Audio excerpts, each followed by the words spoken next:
क्या कभी आपने सोचा है, एक ऐसा व्यक्ति जो न राजा था, न योद्धा, न तलवार, न सेना, सिर्फ एक लाठी और सत्य के साथ चला और पूरी दुनिया के लिए उदाहरण बन गया। मोहनदास करमचंद गांधी। आज की इस वीडियो में हम गांधी जी के बारे में कुछ हैरत अंगेज़ बातें जानेंगे, तो वीडियो को आखिरी तक ज़रूर देखें। जनता ने उन्हें महात्मा कहा और महात्मा की उपाधि उन्हें रविंद्रनाथ टैगोर ने दी थी, किंतु गांधी जी ने स्वयं कभी इस उपाधि को स्वीकार नहीं किया। गांधी जी कहा करते थे, मैं तो केवल एक साधारण मनुष्य हूँ।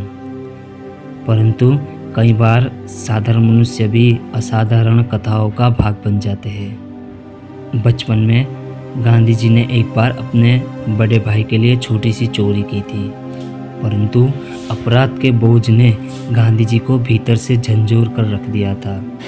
गांधी जी ने अपने पिता को एक पत्र लिखा था, जिसमें उन्होंने पूर्ण सत्य के साथ अपनी गलती को कबूला था। शायद सत्य की ये यात्रा यहीं से शुरू हो गई थी। गांधी जी जब 13 साल के थे तो उनकी शादी 14 साल की लड़की कस्तूरबा से कर दी थी। गांधी जी ने अपनी पत्नी कस्तूरबा को पढ़ाना लिखाना सिखाया, जबकि उस समय समाज स्त्रियों को केवल रसोई तक ही सीमित मानता था। दक्षिण अफ्रीका में गांधी जी के पास एक छापा खाना था, जहां से इंडियन ओपिनियन नामक समाचार पत्र प्रकाशित होते थे, जिसका श्लोक था, एक विचार एक आवाज़। गांधी जी ने शाकाहार के प्रयोग में दूध तक का त्याग कर दिया था, किंतु बाद में स्वास्थ्य बिगाड़ने के कारण बकरी का दूध स्वीकार किया था।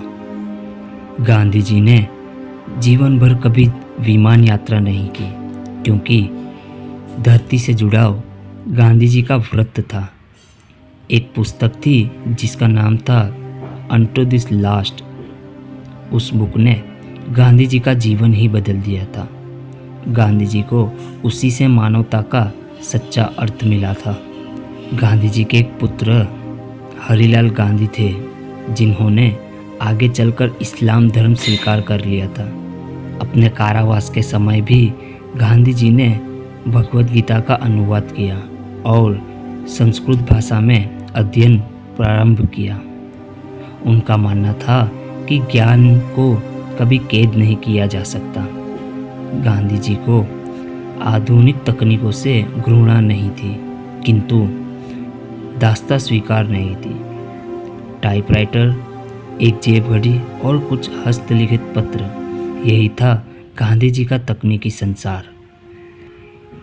प्रत्येक सोमवार गांधी जी मौन व्रत धारण करते थे और केवल लिख कर ही संवाद करते थे।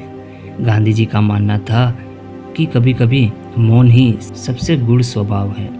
दक्षिण अफ्रीका में गांधी जी ने चीनी प्रवासियों के अधिकारों के लिए भी आवाज़ उठाई थी। गांधी जी की जेब में सदैव एक घड़ी रहती थी। गांधी जी के लिए समय केवल संख्या नहीं बल्कि धर्म था। एक दिन गांधी जी की आवाज़ रेडियो के माध्यम से अमेरिका तक पहुंची। गांधी जी का प्रथम रेडियो संदेश एक विचार जो सीमा से परे था। गांधी जी ने अपने आश्रम में एक लघु पाठशाला की स्थापना की थी, जहां बालकों को जीवन जीना सिखाया जाता था। गांधी जी को उनके जीते जी कभी नोबेल पुरस्कार न मिला।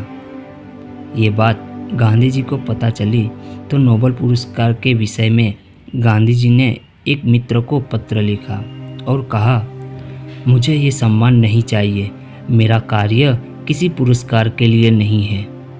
दक्षिण अफ्रीका में ही गांधी जी ने पहली बार भारतीय स्त्रियों को सत्याग्रह में सम्मिलित किया।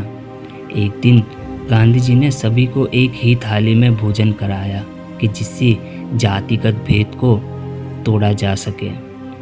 अपने विरोधियों को भी गांधी जी पत्र में प्रिय मित्र लिखते थे, क्योंकि अहिंसा उनके शब्दों में भी व्यापित था। एक दिन गांधी जी ने कहा, अपने सपनों को लिखा करो, क्योंकि वही भविष्य का प्रतिबिंब होते हैं। विभाजन के समय गांधी जी ने एक मुस्लिम परिवार को अपने आश्रम में शरण दी थी, क्योंकि मानवता किसी एक धर्म की मोहताज नहीं। गांधी जी का चश्मे का डिज़ाइन गांधी जी के एक मित्र ने तैयार किया था। गांधी जी ने अल्बर्ट आइंस्टाइन को एक पत्र लिखा था, जिसमें उन्होंने विज्ञान और अध्यात्म के मध्यम सेतु की बहुत सी चर्चा की थी। एक अधूरा स्वप्न हिमालय की गोद में आश्रम की स्थापना करना, जहां गांधी जी अपनी अंतिम सांसें ले सके। वो सपना कभी पूरा नहीं हो सका।